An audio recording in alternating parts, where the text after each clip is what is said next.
I'm not afraid to talk about a lot of stuff. Let's talk about soup. I love it. I love soup. I eat it up for a lot of meals. It's easy, and I love it. I love it. My favorites? Sure, you asked. I'll answer. Campbell's or Chambles. I don't care. A lot of people, you're like, you mean Campbell's Chunky? I'm like, fuck you. I mean Chambles Chunky. It's better.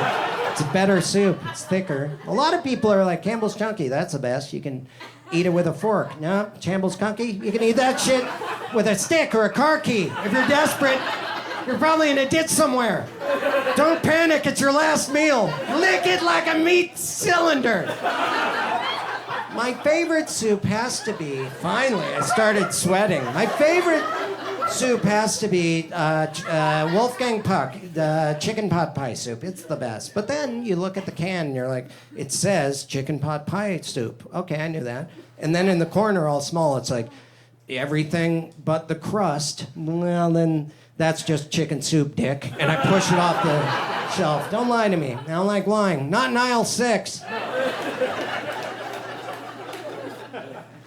I got on a plane with an old lady once, and she was really old. Like, she was like 85, maybe 90, chopsticks in her hair, adorable. And she had a brand new iPhone, newer than mine. I'm like, what? And she was downloading new apps. And then she goes, I keep booty calling everyone. And I was like, what? This asshole will try to mix the shit up. Who all love Michael Jackson? We do. Oh, we get up with Tito Jackson. What? He gonna try to mix the shit up and shit. So he... And then she said, I was like, you mean, I think you mean butt dial. And she's like, well, what's the difference? Can you tell me? And I was like, sure. A butt dial's what you've been doing. The end. She's like, what's a booty call? And I'm like, all right.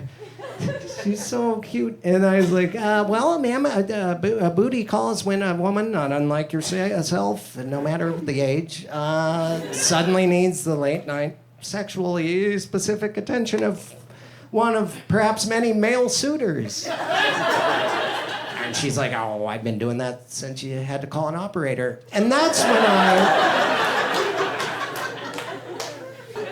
Well, I'm gonna wrap it up here. It'd be funny if right then I put on a condom. The point is, wear them or don't. I don't know. I don't know. I'm 43. What am I gonna? I'm not afraid of AIDS. I'm gonna just die right on schedule. Am I edgier than I think? I mean what I say. I said what I mean. I know I'm gonna die one day, though, and I have it all at my funeral. It's gonna be beautiful. I've got it all planned. I'm gonna cremate my legs, set those aside for a minute, and then I'm gonna taxidermy, stuff my remaining torso on a spring mechanism. That's why I'm doing that. So the casket will pop open, and I'll be like, hey, kids! There'll be kids there, and then I'll rotate, go towards the audience, and I'll be like, have a saxophone. That's why I'm doing that, all right? It's me with a saxophone, and then beautiful saxophone music starts playing, like, that's more of a trumpet. You know what a sax sounds like, just beautiful sax music, and then birds flying out, or crows, I don't know, or a smoke machine, dry ice. I don't know, I haven't bought any of the supplies. I'm not even sick, but I will pop up. Hey, and then there'll be a Chuck E. Cheese band behind me, like, he's dead, he's not alive, or a better song. And it's gonna be amazing. Everyone's gonna be like, what in the wah? And then right then I'm gonna launch my leg remains out of a t-shirt cannon, like a t-shirt, like,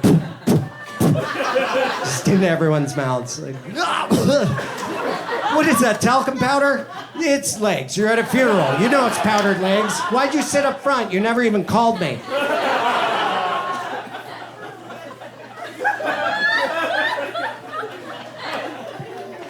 I think that was my closer. That's all right. But this is important to me. A couple years ago, I was on stage, or I was about to get on stage, and I got a text from my sister, and she was like, our mom died. And I was like, holy shit. And then they go, next up, Chris Fairbanks. And I went on stage, and I had the best set of my life. This is not what I planned to have happen. And then I was like, well, you know, when I stand him right there, my mom died. And they kind of nervously laughed. And I was like, yeah, they're laughing. I have a job to do. And so my point is, if you're feeling bad, the most important thing to focus on is making other people happy